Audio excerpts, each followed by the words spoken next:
एक कहानी जो युद्ध से बड़ी है। जब एक राजा को समझ आया वह कुछ भी साथ नहीं ले जाएगा। एक अनदेखी सच्चाई। बहुत समय पहले एक विशाल साम्राज्य था, इतना विशाल कि उसकी सीमाएं नजर नहीं आती थीं। उसका राजा था विक्रमसेन, शक्तिशाली, बुद्धिमान और अत्यंत महत्वाकांक्षी। उसे एक ही चीज चाहिए थी, और अधिक और अधिक और अधिक।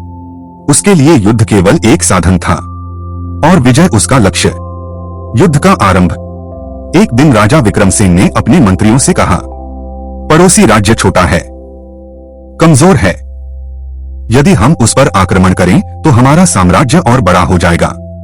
मंत्री चुप रहे, क्योंकि वे जानते थे राजा को केवल विस्तार चाहिए, शांति नहीं। और फिर युद्ध की घोषणा हो गई। युद्ध की कीमत। युद्ध शुरू हुआ। तलवारें टकराईं, रक्त बहा, चीखें गूंजी। राजा के सैनिक लड़ रहे थे, पर उनकी आंखों में डर था। एक सैनिक ने अपने साथी से कहा, हम किसके लिए लड़ रहे हैं? दूसरे ने उत्तर दिया, शायद उस भूमि के लिए जिस पर हम मरेंगे। एक अनोखा संत। युद्ध के बीच एक दिन राजा विक्रमसेन अपने शिविर से बाहर निकला। वह अकेला चल रहा था और तभी उसने देखा एक वृद्ध संत पेड़ के नीचे शांत बैठे थे। उनके चेहरे पर अद्भुत शांति थी, जैसे युद्ध का उनसे कोई संबंध ही न हो। राजा ने पूछा, क्या तुम्हें डर नहीं लगता? चारों ओर युद्ध चल रहा है। संत मुस्कुराए, डर तो उन्हें लगता है जो कुछ खोने वाले होते हैं। एक गहरा प्रश्न। राजा चौंक गया, तुम्हारा क्या मतलब है? संत ने धीरे से पूछा, राजन, जब तुम जन्मे थे तो क्या लेकर आए थे? राजा ने कहा, कुछ भी नहीं। संत ने फिर पूछा, और जब तुम जाओगे तो क्या लेकर जाओगे? राजा कुछ क्षण चुप रहा, फिर बोला, शायद कुछ भी नहीं। अहंकार का दर्पण। संत ने राजा की आंखों में देखते हुए कहा, तो फिर यह युद्ध किसके लिए? यह भूमि, यह धन, यह सत्ता, इनमें से कुछ भी तुम्हारा नहीं है। तुम केवल एक यात्री हो जो कुछ समय के लिए यहां रुका है। राजा के भीतर कुछ टूटने लगा। एक रात जो सब बदल गई। उस रात राजा सो नहीं पाया। उसे अपने सैनिकों की चीखें सुनाई दे रही थीं। उसे अपने दुश्मनों का दर्द महसूस हो रहा था। और पहली बार उसने अपने आप से पूछा, क्या मैं सही हूं? एक सपना। रात के गहरे अंधकार में राजा को एक सपना आया।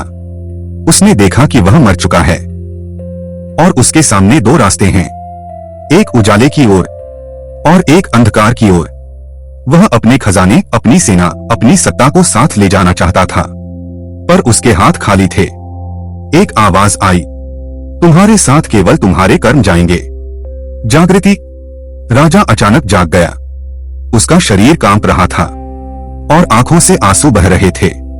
सुबह होते ही वह फिर उसी संत के पास गया। अंतिम उत्तर। राजा ने कहा, मुझे समझ आ गया है, पर अब मैं क्या करूं? संत ने मुस्कुराकर कहा, युद्ध बाहर नहीं, भीतर समाप्त करो। जब तुम्हारा अहंकार शांत हो जाएगा तो संसार भी शांत हो जाएगा। निर्णय। राजा विक्रमसेन ने उसी क्षण युद्ध रोकने का आदेश दिया। सभी चकित थे, इतनी बड़ी विजय के ठीक पहले। क्यों?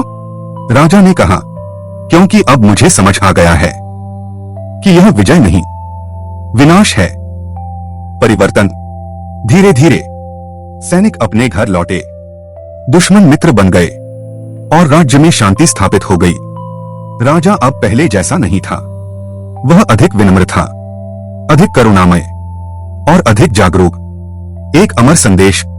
वर्षों बाद जब राजा का अंत समय आया, उसने अपने पुत्र से कहा, याद रखना, तुम खाली हाथ आए हो और खाली हाथ जाओगे। इसलिए जीवन को युद्ध में मत खोना, बल्कि प्रेम और सत्य में जीना। आपके लिए एक प्रश्न। यह केवल एक कहानी नहीं है, यह एक दर्पण है जिसमें आप अपने आप को देख सकते हैं। क्या हम भी उसी राजा की तरह दौड़ रहे हैं? क्या हम भी उस चीज के लिए लड़ रहे हैं जिसे हम साथ नहीं ले जा सकते? अंतिम संदेश। मनुष्य ईश्वर से ऊपर नहीं है, पर वह अपने अहंकार में यह भूल जाता है। जब यह अहंकार टूटता है तभी सच्ची शांति मिलती है। अंतिम मंत्र, शांति शांति शांति। यदि यह कहानी आपके हृदय को छू गई तो एक क्षण रुकिए और अपने जीवन को नई दृष्टि से देखिए।